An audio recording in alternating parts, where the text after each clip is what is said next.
ये नागपुर सिटी में मैं 6,000 के साथ रहता था with plus with room rent, lunch and dinner and travelling. 90 से भी ज़्यादा, मतलब 90 हिंदी में देखते हैं। हाँ 90। तो मैं आपको बता दूं, उसमें काम करना था कॉल सेंटर का। 4,000 पर मंथ से मतलब जॉब की थी, बाद में 6,000 हो चुकी है। नमस्ते बोलो ना देर। ठीक है, ये हाय गाइस। इन्होंने भी स्टार्ट किया था कॉलेज ख़त्म होने के बाद, उन्हें भी एक कॉलेज के दौरान एक अच्छा प्लेसमेंट नहीं मिला, लेकिन उन्होंने 4,000 6,000 से स्टार्ट किया और अभी फ़िलहाल उनकी सैलरी बहुत ज़्यादा है उनके हिसाब से, और उनके एक्सपीरियंस के हिसाब से बहुत उन्हें अच्छी जॉब मिली है। तो उन्हीं से हम इस पॉडकास्ट में सीखेंगे, उनके साथ डिस्कस करेंगे कि कैसे ऐसे स्टूडेंट कैसे एक अच्छी प्लेसमेंट को क्रैक कर सकते हैं जिन्हें कॉलेज के दौरान एक अच्छा प्लेसमेंट नहीं मिला, या मतलब बहुत ही कम सैलरी पर अभी फ़िलहाल वो काम कर रहे हैं। तो चलिए इस वीडियो को, इस पॉडकास्ट को स्टार्ट करते हैं और जानते हैं कि आखिर आप कैसे एक अच्छे प्लेसमेंट को कॉलेज ख़त्म होने के बाद भी क्रैक कर सकते हो। तो चलिए इस वीडियो को स्टार्ट करते हैं। तो हेलो एंड वेलकम दोस्तों, सबका हमारे और एक नए पॉडकास्ट में बहुत बहुत स्वागत है। और आज के साथ हमारे जो गेस्ट है उनका नाम है प्रेम गायगोले। तो आपका हमारे चैनल पर बहुत बहुत स्वागत है। Thank you. तो सबसे पहले भाई आप अपने बारे में थोड़ा बहुत हमारे ऑडियंस को बता दीजिए। Hi guys, this is Prem Kumar. सो कहने का यही है कि अगर आपको जॉब नहीं मिलती है कॉलेज थ्रू, तो आपको वो नर्वस नहीं होना चाहिए। ठीक है, मैं यहाँ पे कोई मोटिवेशन स्पीकर नहीं हूँ, जो भी एक्सपीरियंस है वो शेयर कर रहा हूँ आपसे। मैं 2018 का पास आउट था, बट मेरे को कॉलेज थ्रू जॉब नहीं लगी थी। बिकॉज ऑफ रीज़न ये था उसके पीछे कि मोस्ट ऑफ द कंपनी जो आती थी उनको क्राइटेरिया होना था, जो कि सबको पता है जो क्राइटेरिया होता है वो 60 वाला। ठीक है, और उनमें से कोई एक कंपनी एडजस्ट भी कर लेती थी, तो फिर भी मुझे चांस नहीं मिलता था। बिकॉज ऑफ मेरा 1 साल की गैप भी थी, तो वहाँ पे रिजेक्ट हो रहा था। और इससे भी अगर दोनों ही कंसिडर होते थे, देन उसके बाद आपको पता है देन एप्टीट्यूड, ठीक है, देन उसके बाद टेक्निकल जो भी एप्टीट्यूड रहता वो रहता था, उसमें रिजेक्ट होता था। तो कॉलेज थ्रू तो मेरा सिलेक्शन नहीं हुआ। तो उसके बाद मैंने ट्राई किया कि भाई वही एक जो ट्रेंड चलता है कि अगर जॉब नहीं मिलता है तो वही एमपीसी यूपीसी पकड़ो, यानी गवर्नमेंट जो भी जॉब है वो करना है। वो जो अभी भी ट्रेंड चल रहा है उस टाइम से, और अभी भी जो है सब उसमें ही जाते हैं। हाँ, तो रीज़न ये रहता है कि जॉब नहीं है, करना ही है। तो चलो ठीक है, बोला यार करना तो कुछ तो है कि बिकॉज ऑफ हर बोलते हाँ क्या कर रहे हो आप, अभी तक कोई जॉब नहीं लगा, ऐसा क्वेश्चन आते हैं बहुत बार, पड़ोसियों से आते हैं, सबसे आते हैं। गुस्सा तो आता है पूछने पर, ठीक है बता नहीं, I am preparing for the government job. खुद से भी आते हैं, यहाँ खुद से भी आते हैं, फिर चेस्ट फुल जाती है कि हाँ भाई गवर्नमेंट जॉब के लिए प्रिपरेशन कर रहा है बंदा। तो ऐसे करते करते एक ऑफ कैंपस पीआर कोटे अमरावती में ये हुआ था, कैंपस आया था। ठीक है, तो ऐसे ही जाना है करके एक बार ट्राई कर लेते, कर लिया। तो उसमें सिलेक्शन हो गया। सिलेक्शन होने के बाद पता चला कि भाई टेक महिंद्रा कंपनी है, और एक तो सिलेक्शन नहीं हो रहा था, दिन हो गया तो एकदम हैप्पीली कि कंपनी टेक महिंद्रा मिली, ऐसा वैसा 10,000 रुपये से स्टार्ट होगा। ओके, क्योंकि भाई नहीं मिल रहा है जॉब तो कर लेते हैं। देन उसके बाद फिर पता चला वो वर्क बीपीओ है। बीपीओ इन द सेंस कि समझ नहीं आ रहा था कि एग्जैक्ट बीपीओ में वर्क क्या है। कर तो लिया था एक्साइटेड, चल यार ठीक है देख लेते हैं, किसी ने सजेस्ट भी नहीं किया था कि बीपीओ क्या है, तो ठीक है कर लेते हैं। तो वहाँ पे जाने के बाद पता चला बीपीओ में हमें फिर काम मिला, 1 महीने की ट्रेनिंग हुई, फिर काम मिला कि उसमें काम करना था कॉल सेंटर का, जो कि आइडिया वोडाफोन एयरटेल के लिए थे। हेलो सर, मैं आइडिया वोडाफोन से बात कर रहा हूँ। कॉल सेंटर ही समझ सकते ना। हाँ, कॉल सेंटर डायरेक्टली। तो यार बोला टेक महिंद्रा कंपनी, काम कौन सा मिल रहा, कहाँ से आए, आईटी फील्ड से क्या। और उस फील्ड की खासियत है कि 12वीं वाला बंदा भी उसमें काम कर रहा है, बीकॉम वाला भी काम कर रहा है, 10th पास बंदा भी उसमें काम कर रहा है। फिर रियलाइज हुआ कि कर क्या रहे कि भाई इंजीनियरिंग कंप्लीट करके आया, यहाँ पे आने के बाद पता चल रहा है कि आईटी फील्ड होने के बाद भी यहाँ पे काम कर रहा है। और देन उसके बाद कॉल सेंटर इतना इरिटेटिंग जॉब है कि आप सोच नहीं सकते। जिसने ने किया है और कर रहा है उस वही बता सकता है कि एग्जैक्टली क्या जॉब होता है। देन उसके बाद शिफ्ट रोटेट होती थी। कभी कभी ऐसा होता था कि भाई आज रात में ख़त्म हुआ तो दूसरे सुबह, यानी सोने के लिए भी टाइम नहीं मिलता था। देन उसके बाद इरिटेट हुआ। इरिटेट होने के बाद वो मैंने बोला नहीं ये करना नहीं है, ये करना नहीं है। वहाँ से वापस आया। वापस आने के बाद अब ऑप्शन भी नहीं बचे थे। ऑप्शन ये है कि आपको सबको पता है पर्टिकुलर क्राइटेरिया रहता है कंपनी का। अगर आप 2018 के पास आउट है तो आप 2020 तक अप्लाई कर सकते हो, ठीक है। देन अगर आप 2020 के ऊपर है तो कंपनी भी अप्लाई नहीं करती, कि वो बोलती है कि बस 2018 पास आउट या फिर 2018 से ऊपर, नीचे नहीं। दो साल देते हो, 2 साल की गैप एक एवरेज रहती है। एग्जैक्टली उनका क्राइटेरिया फिक्स पता नहीं है, बट एक एवरेज रहती है। तो उसमें भी नहीं बेच सकते, बिकॉज ऑफ यार ये हो क्या रहा है समझ नहीं रहा कि एक तो कंपनी सिलेक्ट नहीं कर रही है, क्राइटेरिया में नहीं बैठ रहा। तो मैंने एक आइडिया लगाया, इंटर्नशिप करने की सोची। तो एक क्रिप्टिक टेक्नोलॉजी करके एक कंपनी थी अमरावती में, वहाँ पे मैंने इंटर्नशिप चालू किया। 6 महीने का इंटर्नशिप किया और उसमें ही 6 महीने एक्चुअल प्रोजेक्ट पे काम किया, जो कि कंपनी स्मॉल स्केल पे थी और प्रोजेक्ट इतने खास नहीं थे। सीखने के लिए कुछ नहीं मिलता था, बट फायदा बिकॉज ऑफ रीज़न ये था कि कंपनी के अंदर घुसना था कैसे भी करके। पता चला था कि क्राइटेरिया थ्रू तो मैं नहीं जा सकता है। एक ही ऑप्शन है कि भाई एक तो एक्सपीरियंस सर्टिफिकेट पकड़ के तुम अप्लाई करो बस। देन उसके बाद 4000 में मैं इधर काम करता था अमरावती में। 4000 सैलरी मिलती थी उस स्मॉल स्केल कंपनी में। देन उसके बाद एक नागपुर की कंपनी थी, उसमें मुझे चांस मिला, जो कि मेरी मशीन टेस्ट हुआ वहाँ पे और वहाँ पे सिलेक्ट होगा, और सैलरी थी 6000 पर मंथ वहाँ पे। बट 4000 हाँ 4000 से 2000 में इंक्रीमेंट हुआ था मेरा। बट आप सोच सकते हैं नागपुर सिटी में मैं 6000 के साथ रहता था with room rent, lunch and dinner and travelling. ये 3 चीज़ें पकड़ के कुछ बचता था उसमें? नहीं बचने का इशू ही नहीं था, बट बस करना ये था कि मेरे को सेविंग नहीं करी थी उस टाइम। जैसे कंपनी के अंदर घुसना था, एक्सपीरियंस लेना था कि हाँ। बट फिर मैंने वहाँ पे 2.5 साल काम किया। 2.5 साल काम करने के बाद मेरा पैकेज 2.3 तक के एक्सटेंड हुआ वहाँ पे। और बस जैसे ही फिर कोरोना का सिचुएशन आया, जैसे ही लॉकडाउन का जो ये हुआ तो उस केस में फिर मैंने वो जॉब छोड़ दिया। जॉब छोड़ने के बाद जैसे ही अप्लाई किया तो आज मैं ग्लोबोलॉजी कंपनी में हूँ, और करंट में सैलरी जो है मैं डबल डिजिट में काम कर रहा हूँ, जो कि स्टार्ट की थी मैंने 4000 से। 4000 6000 और अब डबल डिजिट के साथ, तो आप हाँ, सोच सकते। और उसने भी एक इवेंट ये था कि मेरे साथ मेरा दोस्त तो था, वो भी यहाँ पे कंपनी में लगा था 6000 के साथ। हम दोनों वो फ्रंट एंड में काम कर रहा था, मैं पहले से बैक एंड में काम कर रहा था। तो उसकी सैलरी ज़्यादा? हाँ नहीं, उसकी सैलरी नहीं थी ज़्यादा, उसकी सैलरी नहीं थी, उसकी एक्सपेक्टेशन ज़्यादा थी कि वो बोल रहा था 6000 में मैं काम नहीं करूँगा। हाँ। क्योंकि बिकॉज ऑफ हमारे साथ जो बंदे थे कंपनी के, वो कॉलेज थ्रू सिलेक्ट हुए थे, उनका अच्छा पैकेज था 3-4 का। हाँ। तो उनको एवरेज जो भी है 30-45 ऐसा मिलता था। तो इसके भी एक्सपेक्टेशन ये थी कि मैं इसके अलावा नहीं करूँगा। बट अगर कहना चाहता हूँ तो वो बंदा अभी भी खाली है, ठीक है। पैकेज कितना है उसको? अभी नहीं है, जॉब नहीं मिला, अभी भी जॉब नहीं मिला, क्योंकि अकड़ में था, अकड़ में जी रहा है। कभी भी फ़ोन करता हूँ तो बोलते हैं नहीं अभी मेरे को नहीं करना है, बिकॉज अब तो चांस ही भी नहीं है। तो बिजनेस करता है, और मैं उसको बोलता हूँ कि भाई देख, उस टाइम अगर से करता था तो कुछ ना कुछ पा सकता था। और जो कैंपस थ्रू सिलेक्ट हुए थे मेरे साथ वाले, आज उनकी भी इतनी सैलरी नहीं है जितनी मेरी है। तो कहना ये है कि आप नर्वस ना होते हुए, या फिर ये सोचो मत कि यार मैं अभी खाली हूँ, कॉलेज थ्रू कैंपस जो भी सिलेक्शन नहीं हुआ है, बट आप इस तरह से भी कर सकते हो जैसे मेरे साथ हुआ है। मतलब सबसे ज़्यादा इम्पोर्टेंट है एक्सपीरियंस है नहीं।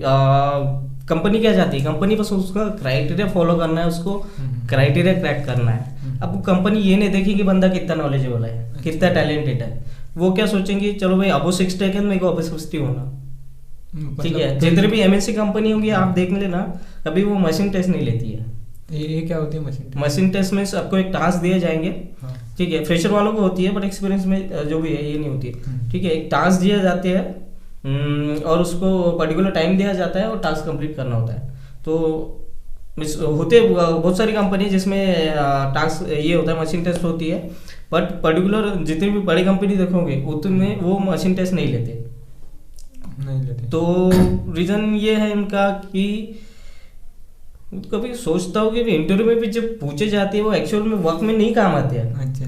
कभी भी आप एक्चुअल प्रोडक्शन पे काम कर रहे हो ना, प्रोजेक्ट पे, तो यार ये समझ में नहीं आता कि पूछ क्या रहा है। इंटरव्यू के दिन पूछता है बट यूज नहीं होता यार। तो देखो यार, मैं आपको बता दूं कि भाई ने अब तक 90 से भी ज्यादा, मतलब 90 हिंदी में देखते हैं, हाँ 90। तो मैं आपको बता दूं कि भाई ने 90 से भी, मतलब 90 से भी ज्यादा इंटरव्यूज दे चुके हैं, ठीक है। तो अब मुझे बताओ कि इस 90 इंटरव्यू के एक्सपीरियंस आपका कैसा रहा, और इसमें ऐसी कौन सी बात है जिसका हमें ध्यान रखना चाहिए, मतलब कंपनी उसमें फोकस कर दे कि हाँ बंदे में ये होना चाहिए।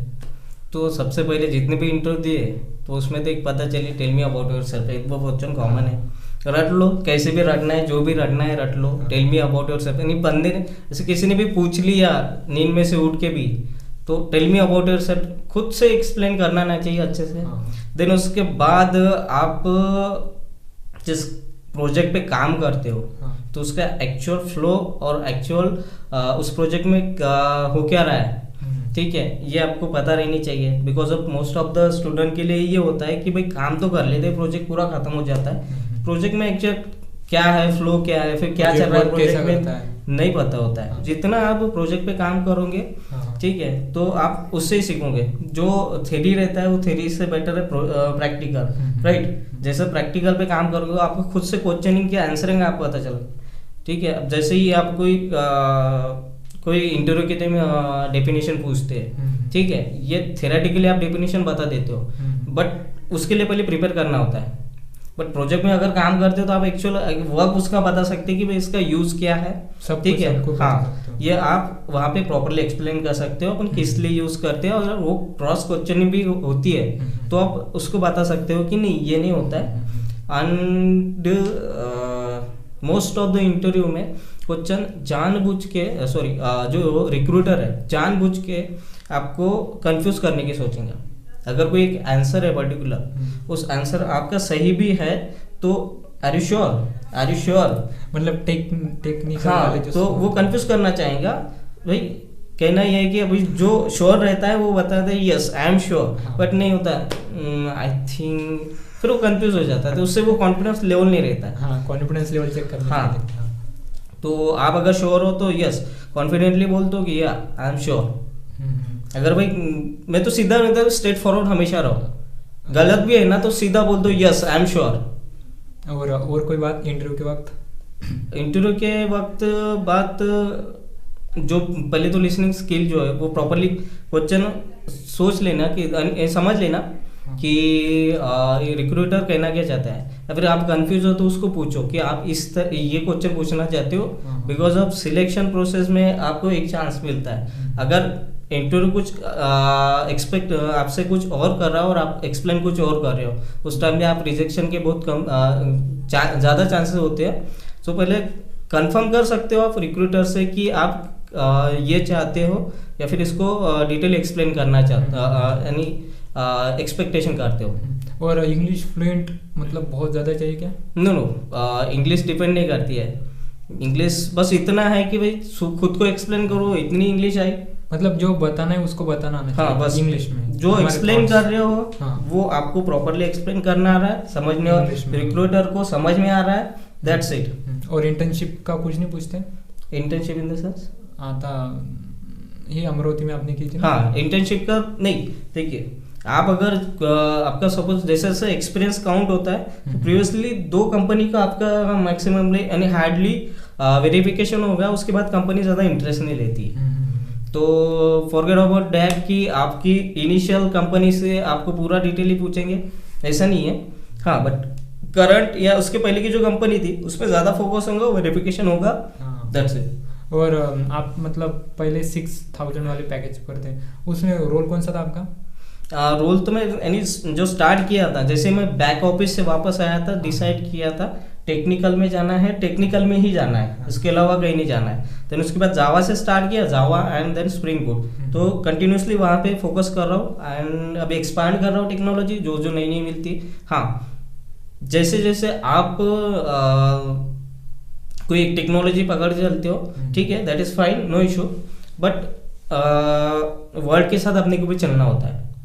अगर वर्ल्ड को कोई नई टेक्नोलॉजी पे काम कर रहे हो, आपको उसके साथ चलना होगा, वो भी टेक्नोलॉजी अडॉप्ट कर रहे हो, तो एक जगह स्टॉप मत कीजिए। जैसे जैसे ये होती है जो डिमांड है, उस पर जगह आप टेक्नोलॉजी सीख सकते हैं जो जो रिक्वायर्ड। और अभी फिलहाल आपको डबल डिजिट वाला पैकेज है, तो उसमें ऐसा कुछ है क्या कि आपको ये लैंग्वेज आनी चाहिए इसलिए आपको ये मिला, ऐसा कुछ? नहीं, जैसे भी कभी कंपनी में काम करते तब ऐसा कुछ फिक्स नहीं होता है। हाँ, फ्रेशर और एक्सपीरियंस में रीजन ये रहता है कि फ्रेशर को किस डोमेन में या किस लैंग्वेज में डालना है कंपनी डिसाइड करती है। और ट्रेनिंग भी देते हैं ना उन्हें? हाँ, ट्रेनिंग देती है पर्टिकुलर। ऐसा होता है मतलब कॉर्पोरेट का सब? यस, ये ट्रेनिंग मिलता है, और एचआर और जो भी लीड्स है या फिर कोई भी मैनेजर है वो डिसाइड करते हैं कि इसको किस में जाना है। सपोज अब पाइथन पे हो या फिर जावा है तो ये चूज करेंगे। बट एक्सपीरियंस में क्या होता है, आपने बोला है कि I have experience in this technology like that Java, Python, whatever, okay, so आपको वही फील्ड रहेंगी आपकी, और उसी टेक्नोलॉजी में आगे आपको करना पड़ेगा। हाँ, इनकेस कंपनी की ऐसी रिक्वायरमेंट है या फिर आपकी कोई चाहत है कि मेरे को कुछ नई लैंग्वेज सीखना है, या in that case you can learn that. मतलब अगर पाइथन है, आपको फिलहाल अभी लैंग्वेज कौन सी आती है? अभी तो मैं ज़्यादातर के जावा में काम करता हूँ, और जावा एक वर्स्ट लैंग्वेज है। अभी भी जितने भी ये है जावा सीखने वाले, उनको पता है कि भाई जितना सीखेंगे जावा उतना कम है। एंड इसलिए बहुत ज़्यादा लोग C++ भी, C++ या जावा ज़्यादा हार्ड, इसलिए जावा, स्प्रिंग बूट एंड हाइबरनेट पे मैं ज़्यादा फोकस कर। और अभी फिलहाल कंपनी में कुछ पाइथन, मशीन लर्निंग AI नहीं है? जी हाँ, पाइथन तो नहीं, यानी कि सर कंपनी के डिपेंड नहीं करती ना। कंपनी के पास बहुत सारे प्रोजेक्ट रहते हैं और बहुत सारी टेक्नोलॉजी रहती है। तो जैसे कि मैं अभी पर्टिकुलर कंपनी में चूज हुआ हूँ, तो वो लिस्ट निकालेंगे कि ये प्रोजेक्ट मशीन लर्निंग वाला है तो पाइथन वाले चूज करने हैं, तो पाइथन वाले कितने बंदे अपने पास, राइट, तो वो उस पर लगा देंगे, वो प्रोजेक्ट पे वो काम करेंगे। जो जावा पे है वो जावा पे काम करेंगे।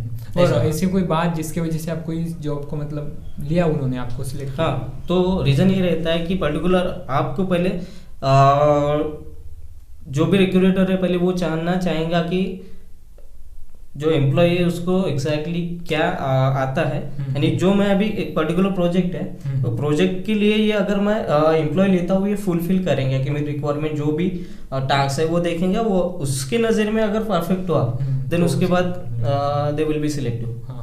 तब आपको मतलब जावा लैंग्वेज पर ही ज़्यादा प्रेफर था ना? या जावा, वो डिपेंड करता है कि, और उसमें भी आपको भी पता होगा कि पहले ही रेटिंग पूछा जाता है। सपोज आप बोल रहे हो कि जावा आती है तो how many you rate of your technology, okay, so उस टाइम आपको एक रेट देना पड़ता है, उसके अकॉर्डिंगली वो रेट चेक करके ये करेगा, उसका रिजल्ट चूज करेगा। और रिज्यूम का क्या रहता है फिर इम्पोर्टेंस? रिज्यूम इम्पोर्टेंस भी बहुत सारे रहते हैं, बिकॉज अब आप जो भी काम कर रहे हो वो आपको जो एक्सप्लेन ना करते हुए जैसे रिटर्न में शो करना है, तो आप उसको ये कर सकते हो। जैसे कि आपने जितने भी प्रोजेक्ट किए वो प्रोजेक्ट, उसका डिस्क्रिप्शन, वहाँ पे जितने भी लैंग्वेज यूज़ किए या फिर टेक्नोलॉजी यूज़ की है वो पूरा एक्सप्लेन करो। यानी सामने वाला जो भी HR है या फिर रिक्रूटर है, बस रीड करते से ही पता चले कि हाँ भाई ने इसमें काम किया, ये टेक्नोलॉजी काम की है, देन क्या क्या आता है। है, और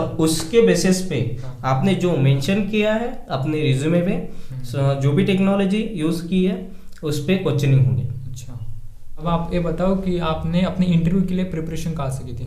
क्या इंटरव्यू के लिए प्रिपरेशन, पहले तो जैसे सर्च कर लेते हैं। शुरुआत में तो मैं सीधा ही कर रहा था कि भाई गूगल में जाके सर्च करता था कि Java, what is Java interview question, तो ऐसा पता चलता था। देन उसके बाद यूट्यूब में पता चलती थी कि पर्टिकुलर कंपनी, आप ऐसे सर्च करोगे कभी यूट्यूब में तो कोई पर्टिकुलर कंपनी के क्वेश्चन भी वो सेट करके देते हैं, वहाँ से भी मैं प्रिपरेशन करता था। देन उसके बाद जितने मैंने इंटरव्यू दिए फिर पता चल, मेरे को ऑटोमेटिकली पता चला कि सामने वाला बंदा क्या पूछेगा, बिकॉज अब मैंने ऑलरेडी इतने फेस कर चुका था इंटरव्यू, तो उसमें मेरे को पता चला था कि क्वेश्चनिंग क्या हो सकती है, इसके आगे कुछ नहीं हो सकता। और आज भी मैं बोल सकता हूँ कि जावा या स्प्रिंग बूट पे रिक्रूटर क्या क्वेश्चन पूछ करता है, हाँ ये पता है। इसके, हाँ ये पता है, इसके आगे कुछ नहीं होगा, ये आएगा, ये तो मैंने इतना रियलाइज कर लिया हाँ। जितने भी इंटरव्यू थे उसमें। और मतलब कई ऑनलाइन आपने किसी हेल्प ली थी? या Java T point, then geeks for geeks, हाँ। जैसे मैं सर्च करता था हर बार, यानी मैं यहाँ पे भी सर्च करता था। जैसे आप डालोगे जावा फॉर इंटरव्यू फॉर जावा, हाँ। तो उसके बाद नीचे में एक एमसीक्यू भी आते हैं नीचे, या फिर सजेशन भी देते हैं, हाँ। वो भी मैं स्क्रॉल करके जाता था हर इसमें। एंड हाँ, जब भी इंटरव्यू देते हो आपको उसका एग्जैक्टली वर्क पता होना चाहिए, और या फिर इसका एक्सप्लेनेशन पता होना चाहिए।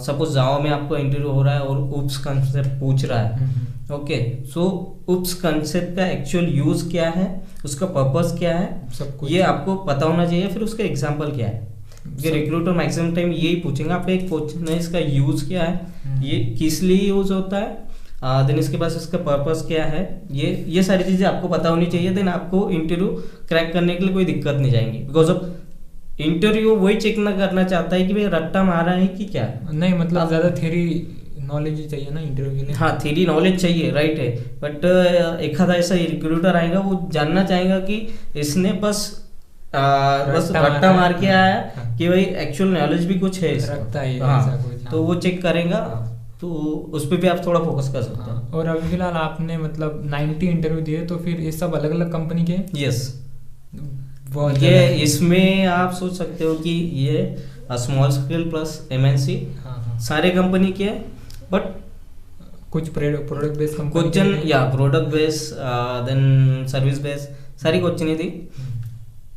बस जो मेरे को बहुत सारे कॉमन क्वेश्चन लगे हैं उसमें, जो मैंने निकाल के रखे हैं, और या मोस्ट ऑफ द टाइम वही आते हैं। और कुछ ऐसी मतलब मिथ था जॉब के बारे में आपके, जो आपको पहले लगता था कि ऐसा होता है इस फील्ड में, लेकिन जाने के बाद पता चला ऐसा कुछ नहीं है? या डेफिनेटली, जैसे आप जाते हो कोई प्रोजेक्ट पे, यानी पहले जाते हो कोई प्रोजेक्ट पे, बाद में सिलेक्ट होते हो, देन उसके बाद ऐसा लगता है यार, या मैं इस प्रोजेक्ट पे तो गया हूँ, पर्टिकुलर ड्यूरेशन का टास्क रहता है, वो कंप्लीट कर पाऊंगा क्या, बिकॉज ऑफ रीज़न ये रहता है कि मुझे कुछ आता नहीं है, मैं एकदम नया हूँ, ये प्रोजेक्ट का फ्लो क्या है, आई डोंट नो।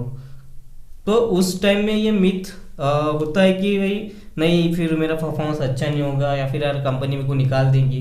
ऐसा कुछ नहीं है, एक बार अंदर घुसो, देन उसके बाद प्रोजेक्ट में घुसो, पहले 2 टास्क भारी जाएंगे, I am sure third task से आप एकदम बिहेव ऐसा करोगे यार, नहीं मुझे कोई भी टास्क दे दे company, I can do it, मतलब आ जाता है, सिर्फ डर रहता है। या we are also face that because of initial जो टास्क थे उसमें सोचते थे यार नहीं हो रहा है, या फिर रीज़न ये होता है कि जैसे प्रोजेक्ट में घुसते हो, वन एंड ओनली रहते हो, देन उसके बाद एक बार प्रोजेक्ट में घुसने के बाद फ्रेंड सर्कल भी बढ़ता है, जो कि हेल्पिंग हैंड भी होता है बहुत सारा, एंड देन उसके बाद जैसे जैसे एम्प्लॉय के साथ आपका कॉन्टेक्ट बढ़ता है, वो भी फ्रेंडली बिहेव करके आपको कुछ अच्छा ही बताते हैं, तो हो जाता है। तो एक बार अंदर घुसने की ज़रूरत है। और अभी फिलहाल अभी कोई ऐसी चीज़ें जो आपने इंजीनियरिंग के वक्त सीखी थी, या जॉब के दौरान 3 साल के एक्सपीरियंस में? जो इंजीनियरिंग में सीखी थी और जॉब के दौरान, राइट, फर्स्ट ऑफ ये है रीज़न, जो इंजीनियरिंग में अपने थ्योरी पढ़ाया जाता है, ठीक है, बट जब जॉब लेवल पे जाते हैं, एक प्रोडक्शन लेवल का जो प्रोजेक्ट रहता है उसके अंदर, यानी सोच सकते हैं थ्योरी प्रैक्टिकली टोटल डिफरेंट होता है। हाँ। जब जैसे आप वहाँ पे जाओगे, वो प्रोजेक्ट करोगे, तभी आपको पता चलेगा यार नहीं, ये ऐसा होता है, ऐसा होता है। Yeah. और कुछ आप एडवाइस देना चाहोगे उन स्टूडेंट के लिए जिन्हें कॉलेज के दौरान जॉब नहीं लगी, उनके लिए? फर्स्ट ऑफ ऑल, तो मैंने जितना भी एक्सपीरियंस था आपके साथ शेयर किया है, तो अब उससे नहीं नर्वस कभी नहीं होना कि यार मुझे जॉब नहीं लगा, कैंपस थ्रू नहीं लगा, ओके, आप एबल हो, थोड़ा सा टेक्निकली परफेक्ट नहीं हो, तो मैं सजेस्ट करूंगा एक स्मॉल स्केल कंपनी पकड़ी, या फिर इंटर्नशिप करिए, ताकि आपका थोड़ा सा नॉलेज ग्रास्प हो। देन उसके बाद स्मॉल स्केल कंपनी में ही थोड़ा सा 1-2 साल निकालिए, ठीक है, देन उसके बाद आप इस लेवल तक बन जाओ कि एचआर के पास जाके उसको बोलो कि मैं ये कंपनी जॉब नहीं करना चाहता, मैं रिजेक्ट करता हूँ, या ये लेवल तक बनो। देन उसके बाद पैकेज का तो सोचो मत, बिकॉज पैकेज का अगर आप सोचते होंगे तो आपके सामने एग्जाम्पल है, आज मेरे साथ जो भी बंदे थे मोस्ट ऑफ द ऐसे बंदे एक दो छोड़ के कि उनका मेरे से कम ही पैकेज है अभी भी। नहीं, मेरे भी ऐसे बहुत सारे मतलब दोस्त हैं जो बोलते हैं मुझे 3.5 का ही पैकेज है या 3 का ही पैकेज है। बहुत सारे मतलब दोस्त हैं जिन्हें 7 का मिला, 6.5 का मिला प्रेशर होकर। हाँ। तो उन्हें लगता है कि यार नहीं, जम नहीं रहा है सब कुछ ऐसा। नहीं, पैकेज के बारे में सोचना ही नहीं चाहिए यार, बिकॉज ऑफ पहले एक बार आप एबल हो गए ना तो आप खुद से आप आपकी डिमांड रख सकते हो कि I can expect it like this package whatever those you want. ऐसा लगता है ना आपको इन 3 साल का एक्सपीरियंस ही, मतलब इन 3 साल के एक्सपीरियंस की वजह से इस पैकेज तक आप पहुंच। Yes yes definitely, because of जितना आप एक्सपीरियंस फेस करोगे, जितना आप रीज़न ये रहता है कि जितने आपने इंटरव्यू फेस की है, जितने अपने टेक्निकल जो भी काम है वो किए हैं, तो डेफिनेटली आप हर इंटरव्यू क्रैक कर सकते हो, राइट। तो जितने भी क्रैक होते हैं उनसे 30% सामने वालों को एक्सटेंड करो कि I have only this offer like this package. नहीं, से बहुत सारे लोग करते हैं। या दिस इज अ ट्रिक है जो मतलब पैकेज बढ़ाने के लिए। अगर आपके पास 2-3 कंपनी के ऑफर लेटर है तभी ना। यस। आप कुछ ऐसा सजेस्ट करना चाहोगे कि इस वाले स्किल को सीखना चाहिए एक अच्छे जॉब के लिए? नहीं, डिपेंड करता है आप कौन कैसी लैंग्वेज, नहीं कोई जैसे पाइथन थोड़ा इजी आता है। नहीं, कोर्स फॉर बोल एग्जांपल सकते हो, एक कोर्स करो, इससे आपको हेल्प हो सकती है, ऐसा कुछ। या मैक्स ऑफ द टाइम आप देखोगे तो ऑनलाइन कोर्सेस रहती है। हाँ। तो उसमें बहुत सारे फीचर रहते हैं, आप अगर वो भी करते हो सर्टिफिकेशन कोर्सेस, वो भी अच्छा होता है। हाँ, कंपनी में घुसने के लिए वो भी एक ये है कि इंटर्नशिप के साथ साथ कुछ ऑथराइड ये कर दो, सर्टिफाइड कोर्स कर दो, ताकि कंपनी को एक हाईलाइट कर सकते कि मैंने ये किया है, I am prompt on this language, so they will be highlight on your language और योर टेक्नोलॉजी। कुछ स्टेप बाय स्टेप कहना तो ये चाहूँगा कि बस पहले खुद बन जाओ, पैकेज के लिए डिसाइड मत करो कि टेक्निकली ये बन जाओ स्ट्रॉन्ग, देन उसके बाद पैकेज के लिए ऑफर करो। देन उसके बाद ऑनलाइन लर्निंग है, बहुत सारे यूट्यूब चैनल है, आपसे वहाँ से आप सीख सकते हो।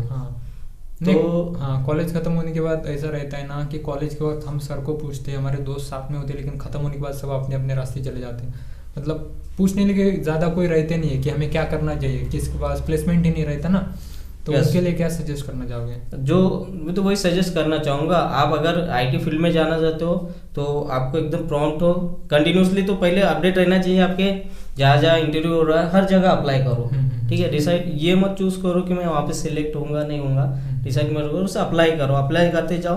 क्योंकि एक रीज़न ये होगा उससे कि आपको कोचिंग एक्सपीरियंस आएगा कि सामने वाला क्या पूछता है, देन उसके बाद आपका कॉन्फिडेंस लेवल बढ़ेगा कि आप कैसे खुद को एक्सप्लेन कर सकते हो, उसका भी कॉन्फिडेंस लेवल बढ़ेगा।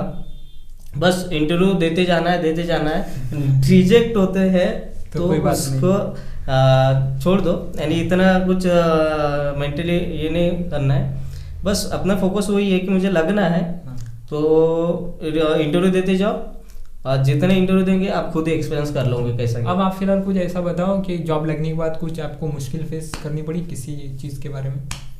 6000 वाली जॉब हो सकती है, फिर ये वाली करंट वाली भी जॉब हो सकती है। देखो यार, कितने भी पैकेज होगा सो मनी इज ग्रीडी, सो उसको हमेशा यही रहता है, प्रॉब्लम फेस करना ही है। मोस्ट ऑफ द कंपनी में पॉलिटिक्स भी होता है, या फिर जो सामने करेंगे वो हाईलाइट होगा, ऐसा भी होता है, तो वो तो चलते रहता है। कुछ नहीं, बस अपना इंटेंशन ये है कि बस जॉब करना है भाई, कैसी भी हो जॉब करना है। और सजेशन ये रहेगा, एक कंपनी में अगर घुसते हो मिनिमम 1 साल, 6 महीने तो छोड़ दो, 1 साल काम करो। अगर कोई पॉलिटिक्स होता है तो डोंट वरी, आप स्विच करके दूसरी कंपनी ट्राई कर सकते हो, बस एक बार एक्सपीरियंस ले लो क्या होता है। और ये बॉन्ड वॉन्ड का क्या चक्कर रहता है? 1 साल का रहता है ना, बहुत कंपनीज रखते, तो बहुत इम्पोर्टेंट होता है, या उसको तोड़ना वोड़ना कुछ? बॉन्ड के बारे में मुझे इतना कुछ पता नहीं, बिकॉज अब अभी तक के मैंने किसी बॉन्ड के लिए अप्लाई नहीं हुआ जो भी कंपनी में सेलेक्ट हो। बट कुछ यार वीडियो भी आते हैं, उसमें पता चलता है कि अपन क्रैक कर सकते हैं। नहीं, वैसे मैंने एक वीडियो देखा था, उसमें बताया था कि हमारे गवर्नमेंट के रूल के हिसाब से बॉन्ड नहीं रख सकते कंपनी। हाँ, बॉन्ड नहीं रह सकते, या फिर वो कुछ पैसा मांगता है 3 लाख तो 5 लाख। या तो जितना कंपनी शायद खर्चा करती है उस पे हाँ, लर्निंग पे, ट्रेनिंग ट्रेनिंग पे, हाँ। तो उतना ही वो कर सकती है, हाँ, अदरवाइज नहीं। ट्रेनिंग करने के बाद अगर छोड़ दिया तो वसूल हम्म। करती है उतना, उसके ऊपर मतलब खर्चा हुआ रहता है। यस। तो भाई आपका हमारे चैनल पर आने के लिए और हमें टाइम देने के लिए बहुत बहुत thank you so much. Thank you for यहाँ पे मुझे बुलाने के लिए। हमारे कैसा रहा एक्सपीरियंस, कैसा रहा? या it was a good experience because of मैंने आपके बहुत सारे वीडियो देखे गए और वहाँ पे बहुत कुछ इंस्पायर करने को मिलता है। हाँ। तो मैं भी बहुत दिन से चाहता था खुद से आपके चैनल पे आओ, अरे बस आपका कॉल आ गया दिन उसके बाद। ठीक है। और अगर आपके भी कुछ दोस्त लोग हैं तो उनको प्लीज़ ज़रूर बताना हमारे चैनल के बारे में। या कोई बात। तो ठीक है दोस्तों, यहाँ पर इस वीडियो को हम खत्म कर देते हैं क्योंकि वीडियो पहले बहुत बड़ा हो चुका है। अगर आपके कुछ भी सवाल हो तो आप प्लीज़ कमेंट सेक्शन में जरूर बताना, वीडियो को लाइक जरूर करना। तो ठीक है, इस वीडियो में इतना। Thank you so much for watching this video. मिलता हूँ नेक्स्ट वीडियो में।